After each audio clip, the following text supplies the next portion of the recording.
name is Dee Dee Marcantel from Louisiana. What did the Marcantel woman want? These letters from her father to Mama dear.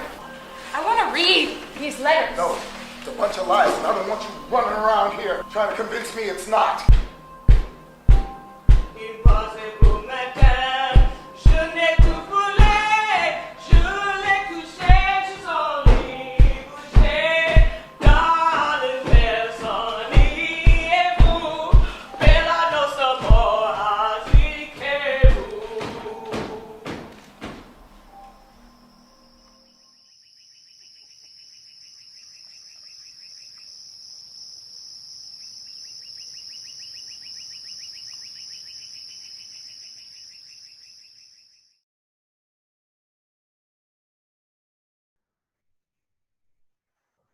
Good evening, ladies and gentlemen, and welcome to the San Francisco Playhouse, our community's empathy gym, and to our series of Fireside chats. I'm really thrilled and gratified to have you here with us tonight. Tonight we have a really amazing playwright, actually who I've known for more than 30 years, from a time when I was just acting, and at the Magic Theater. Julie Hébert was the associate artistic director, and I was just a budding actor, and I would go down there every show, because the Magic Theater actually had an open call for every play. And I'd been off in the music business and hadn't been acting, and learned to monologue and just started going to every audition. And I think eventually they noticed that I existed, and I got in a show. But then that's when Julie started writing plays, I think, right? That was when she started writing plays. Since then I lost track of her. And I thought, I wondered what ever happened to Julie. And years later, 25, 30 years later, I was in New York, and I was supposed to have a meeting with one of my favorite agents, Olivier Sultan. And he said, I got to cancel because I'm going to Chicago to see a play by one of my clients. And I said, well, send me the play. So I got it just as I was getting on a plane and sat down to read it. And the play was Tree. And I looked at the title, and I thought, oh my God, Julie Hébert. Well, I also fell in love with the play, and we ended up producing it, and we worked with Julie. And subsequently, we have also commissioned her to write a new play, which we may be lucky enough to hear more about tonight. Julie went on to become a very successful writer and producer in Los Angeles, and was the creator and the showrunner for American Crime, worked on Man in the High Castle, and has had quite a career as a writer and a producer in Los Angeles. So I'd like to introduce you to Julie Hébert. Thank you, Bill. That was so sweet. Thank you. I'm so happy to be here with you talking. Yeah, no, it's great to have you. It's Tree was such a terrific experience, and that had only been it had only been done. Really meaningful, yeah. I think you guys might have been the second production. Yeah, Carl was in it. I mean, it was really a gorgeous production, very meaningful to me. It was great because I know I called you up about it, and you knew Carl. I had already sort of gotten him to agree to do it, and you'd worked with him somewhere along the line, and then Susie, of course. For a minute, Carl was the artistic director of the Eureka Theater. Oh, right. That's right. Long time ago. Yeah. Before he and Danny fled south. Yes. And the rest is history. I'm not sure what he's up to. He recorded a beautiful speech for our season announcement party that we did in late March, and he's great. So tell us what you're working on. Tell us about your series of things about women. Oh, look what she did.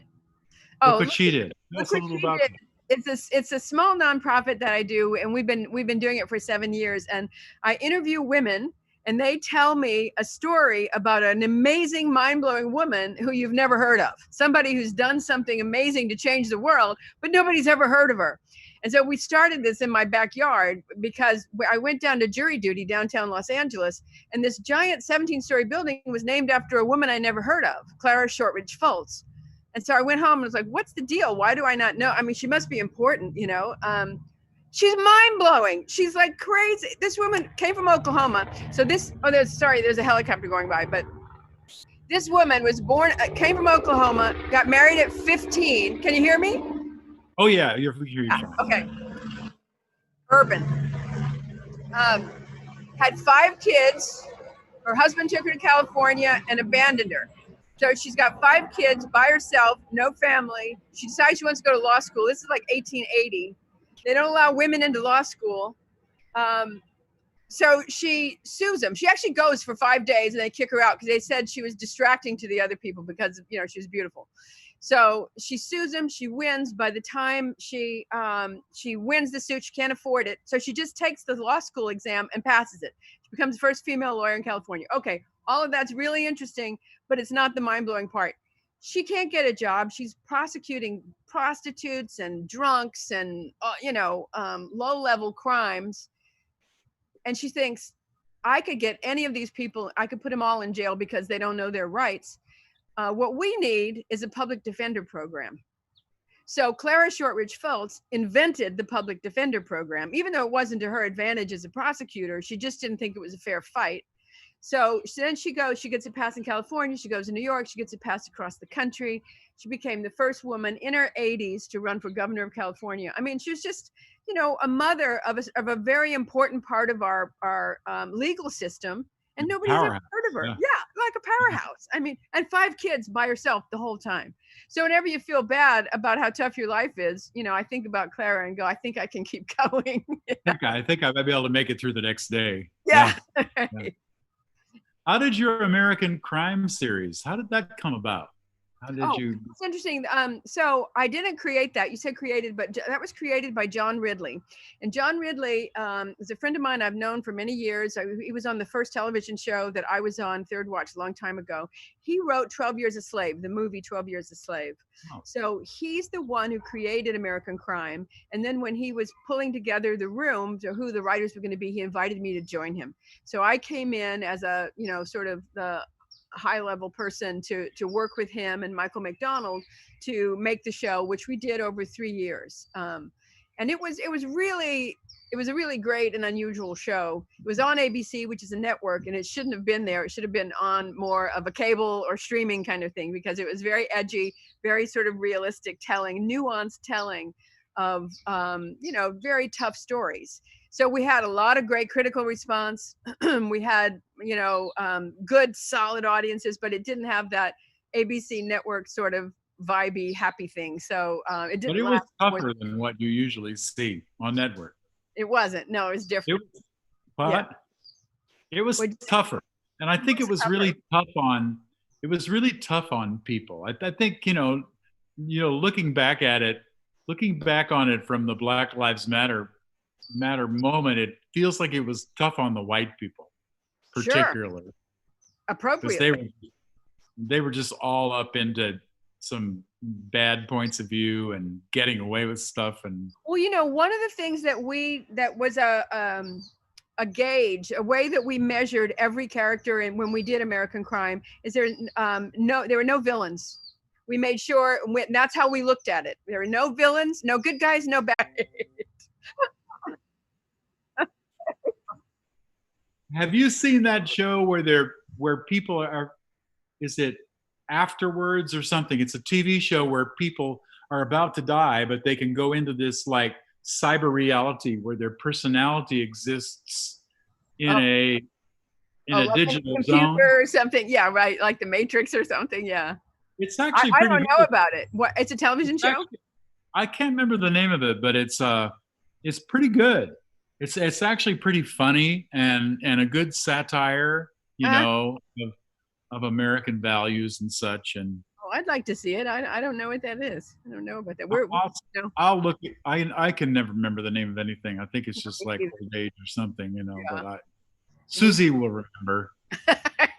I rely on my husband to remember, right, or my phone. Yeah, well, we have younger spouses, which is going to come in really handy. That's right. As our minds go further and further over the edge, because yes. Oh, we're back. Thank you, Donnie, for bringing us back from the dead. But we are now live again. Okay. It's great. Well, so that's wonderful. Those are just great pursuits. And you're out there working on marketing or pitching another television show, right? An idea for a television right. show. That's one of the things I've been working on since the pandemic, and just here in my backyard and in my little studio back there, to develop ideas for television shows. And people have been doing Zoom pitches. So we have these Zoom meetings just like this, and we say, okay, here's the idea, and then just spend 30 minutes pitching the idea to them. So we'll see. I think that there's been a lot of attention put on that, because everybody's locked up and they can't really shoot anything. So all they can do is develop.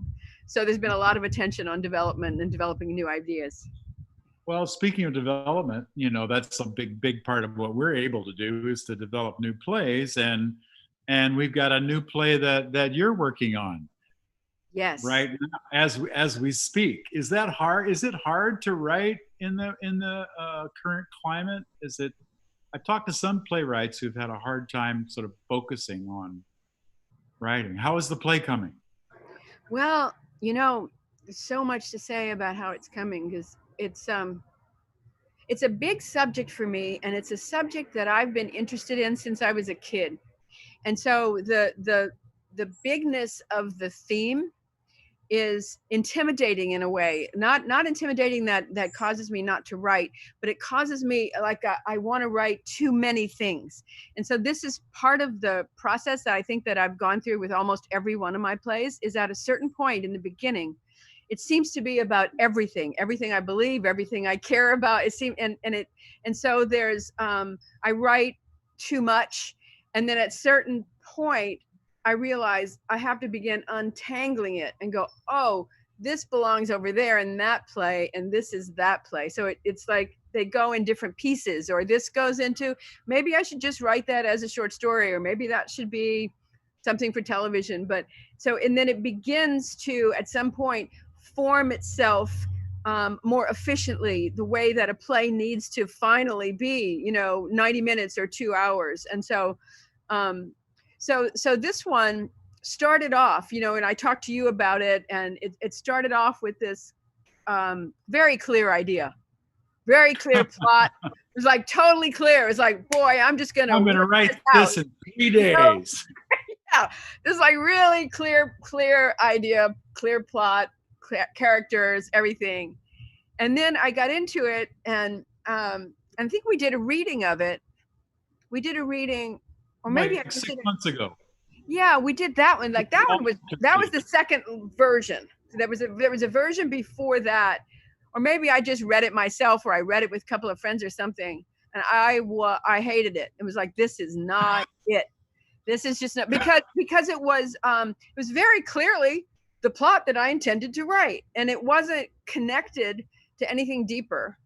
In other words, I had written it from like the top of my mind rather than from the deeper part of myself, So, and I had actually gone away. I went to New Mexico and took myself away on this like silent writing retreat and did a bunch of research over there. I thought that one of the characters was going to be Native American from New Mexico, because I've spent a lot of time there in my life, and the play is set there. And so I did a bunch of research. I went all over the place, and I wrote, and then it just wasn't authentic. It wasn't it, So I tore it apart, and one scene remains from that. I like that one scene, Now, so that's I guess, is that where the two men get in the fist fight? Oh, yeah. And that's based on a true story. So right. It's just so brilliant. So it takes place at this scientific think tank, and this place does this. This is a real place, San Francisco, Santa Fe Institute. They take scientists from different kinds of scientists, and they put them to work together, to collaborate. Like, in this case, an economist and a physicist. and they try to put them together to work on a problem to see if they can't have a more imaginative way of solving it than simply sort of all the physicists trying to think like physicists and all the economists think like economists. They put them together for this cross-fertilization, and they've had a lot of luck. But they had, in this particular instance, they had an economist who was very buttoned down and always wore a tie every morning. He'd go to work in their little office and he'd sit at his desk across from the physicist who was in shorts and a t-shirt, and he was like a mountain climber, and he was, you know, like much more creative, like wild guy. And they worked together in this office for weeks until finally the physicist lost his mind because he no longer wanted to look at the hair on the guy's legs because the guy was wearing shorts. The economist lost his mind. He's looking at the guy wearing shorts across from him. He thinks it's so disrespectful to wear shorts to work, and he's got to look at the hair on his legs. So they actually end up in this slap fight because they're both scientists. They're not like martial artists. They get into this goofball little slappy fight. You know, I don't know. It just cracked me up that suddenly these two brilliant men are having a huge fight because of the hair on one of them's legs. So that scene remains in the play, but a lot else has changed. So what the subject that's been interesting to me all along is, you know, I don't even know how to say it exactly. What do you believe in? Like I grew up Catholic, and you know, very Catholic in South Louisiana, and I kept pushing and asking questions the whole time. But yeah, but like why? What happened? You know, like why'd they kill Jesus? And why are we born with like original sin? That doesn't seem fair. And you know, this kind of thing, nobody could ever answer except to say have faith. And that's a problem. To me, that's a problem. It's like, what, you know, so science is an antidote to all these religions that tell you to have faith. But then I read this wonderful book called A Fire in the Mind by my friend George Johnson, and set in New Mexico. And he basically says science is just another religion. Faith, yeah. You have to have faith. You have to have faith in science, and that there's this decision tree, and that at some point you might go all the way out there, and then somebody proves there's no such thing as string theory. So that whole branch of the tree has to be lopped off, and people who've designated their whole lives to study string theory just goes away, and now we're looking at quantum theory, you know, that kind of thing. And so that was intriguing to me, that science is another religion. So I created this character in my mind anyway, and she's now on the page, of a scientist, this woman scientist, who begins to have strange experiences that she can't explain, mystical experiences, you might call them. And so how does somebody with that degree of logic and that degree of questioning and that lack of faith in all religion and all of that, how does she cope with this idea? Where does she put it, and what does it mean to have this kind of mystery that you can't explain? And so I'm writing about that. I'm writing about a very rational, logical woman who's having mystical experiences, and she's trying to make sense of it. And out there in the Sangre de Cristos, right? The Sangre de Cristo Mountains, at this little institute where the men are slap fighting. Right. Well, I can hardly wait. I can hardly wait. We're excited. We got nothing to do but develop plays right now, you know, so we need to get into a reading, you know. You know, this interesting thing, because, you know, in light of the Black Lives Matter movement and everything that's happening right now, you'd asked a question earlier about, like, how is that affecting your vision? And it's interesting because one of the things I think that felt inauthentic about the play last period of time when I was working on it, and I really didn't, and I was trying to do all this research to write this New Mexican character, this Native American New Mexican character, and I was trying to be respectful and do it in a certain way, you know, and I tried to speak to Larissa Fasthorse, who has this company that helps white people deal with writing about Native Americans and all that kind of stuff, and it all felt so turgid, you know, so awkward, and like I had no agency to speak that. I don't know, it just felt completely wrong. And so what I'm doing in this version of the play now, and this relates back to a vision that is in Tree, the other play that you guys did, every character, there's 4 characters, maybe 5. They're all mixed. They're all mixed race of some kind or another.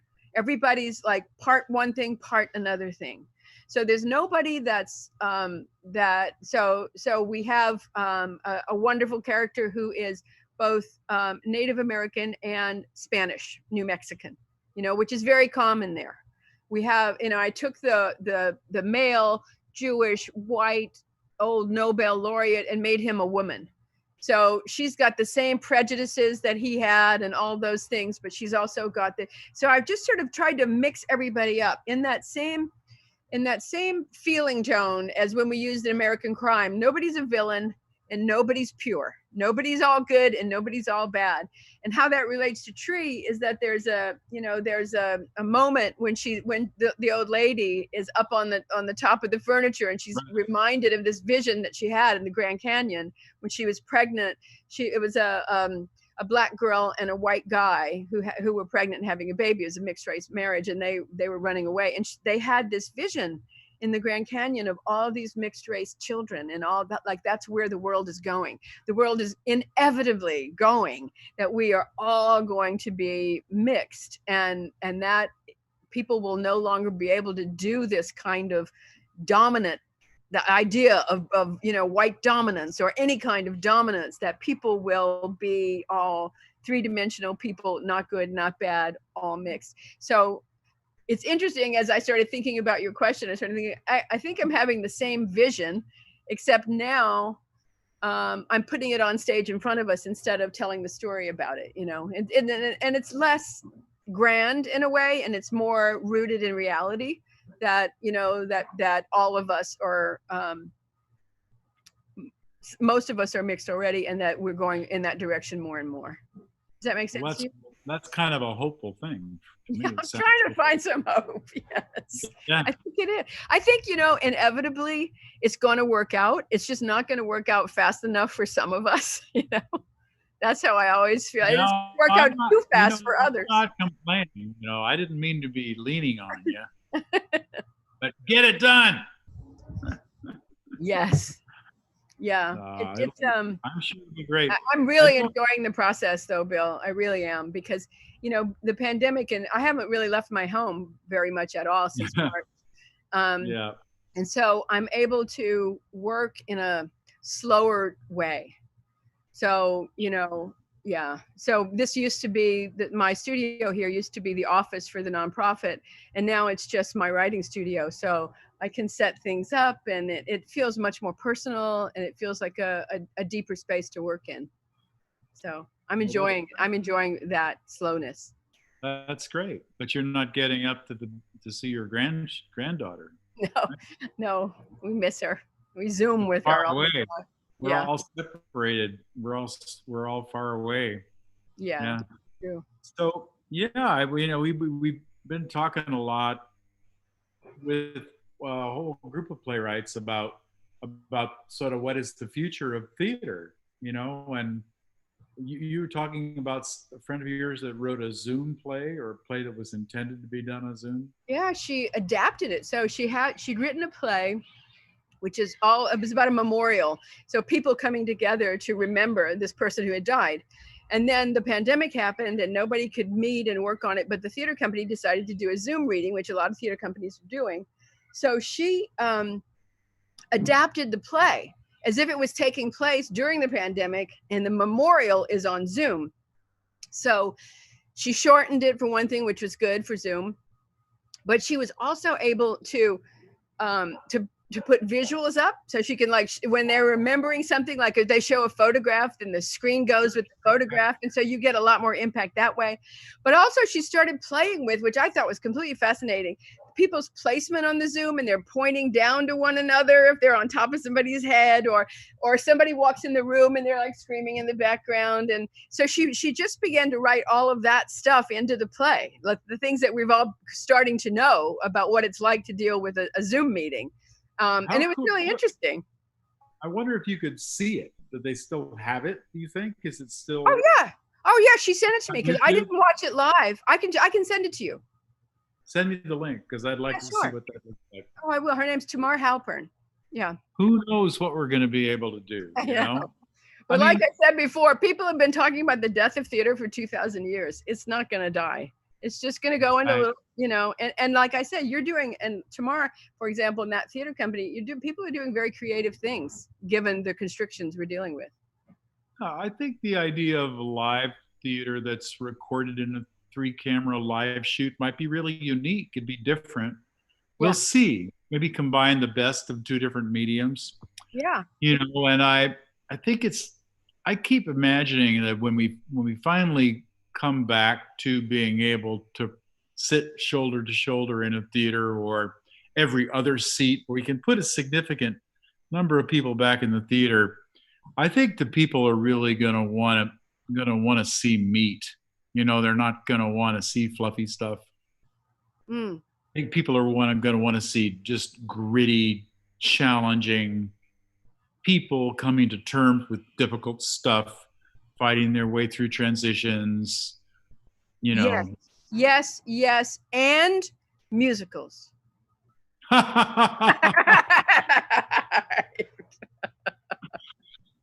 Yeah, I don't know. Musicals are going to be tough for a long time because they're just big, right? And you got to have a That's actually what they've been talking about in television, is trying to figure out series that would be very easy to shoot, like in one room with very few people. And I was like, oh, you mean like a play?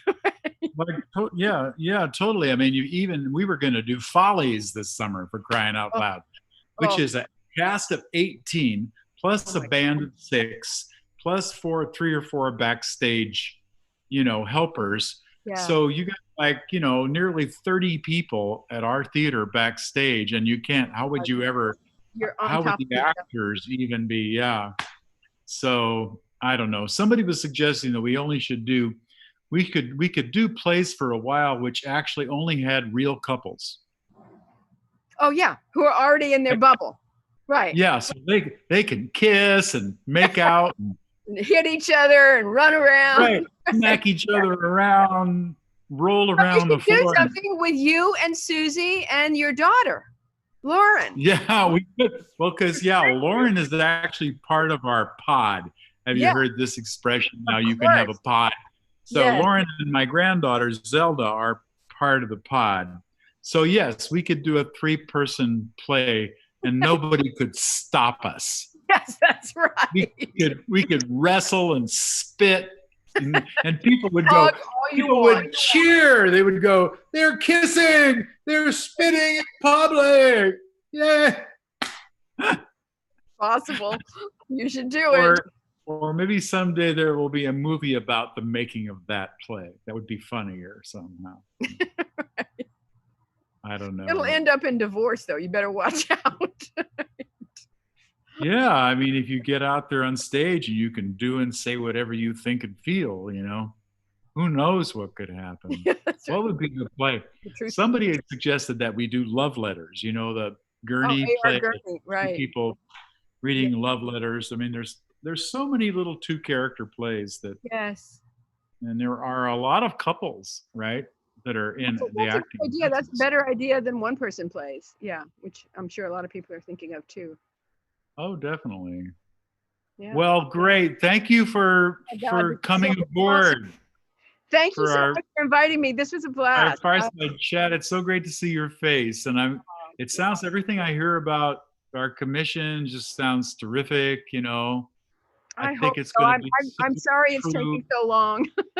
Well, when you proposed the idea to me, I thought, because I've always been super caught up and involved, because I was raised in the church, and I remember the Sunday school teacher who told me that we had to convert all the Chinese children, because if they didn't get converted, then they would go to hell. Right. And like the 8-year-old little Billy knew that could not possibly be so. Right. Yeah, exactly. So I always, and then I had the same feeling with science in high school. Let's say, so you say this is true, but it's just a theory. Yeah. Right. So I'm fascinated with the intersection of the spiritual world and the scientific world. Right. And they're coming together anyway. I mean, the science is proving that a lot of the things that the Buddhists and yogis were saying 3,000 years ago about particle theory, you know, or they were teaching particle theory 3,000 years ago. It's such an interesting. I'm so excited to see it. So Thank you. I'm excited to good see luck with that. And Thank you. hopefully the next time I see you, it'll be at a workshop. Yes, Uh, let's do that. I don't know. Do you have a title for it? Is there a tentative Just title? curious. It's a working title, but just curious. Just curious. Yeah, that's what I would have on my epitaph on the gravestone. She was just curious. I'm just curious. But then that's when you ask the best questions. I'm just curious about, and then anyway, that's what I'm calling it for right now. Curiosity may be the greatest human trait. I don't know. Anyway, thank you, Julie. Oh, thank you so much, Bill. Bye, everybody.